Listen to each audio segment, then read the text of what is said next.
గనుడైన దేవునికి మహిమ కలుగునుగాక. దేవుని యొక్క వాక్యము యెషయా గ్రంథము 49వ అధ్యాయము 5వ వచనం. భక్తుడు పలుకుచున్నాడేమనంటే, యెహోవా దృష్టికి నేను గనుడనైతిని, నా దేవుడే నాకు బలమాయెను. దేవుని బలము మనకు అనుగ్రహించబడితే మనం గనులముగా ముందుకెళ్తాం, ఘనమైన దేవుణ్ణి ఘనపరుస్తాం.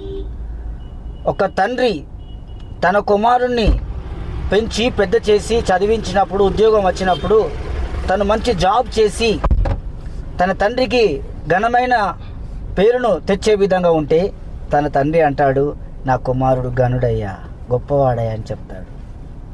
అలాగే దేవుని చిత్తములో నేను నడిచినప్పుడు నీ గురించి నా గురించి కూడా దేవుడు ఏం చేస్తాడంటే మనలను ఘనమైన పాత్రలుగా చేసి నా కుమారులు నా కుమార్తెలు గనులు అని చెప్తాడు.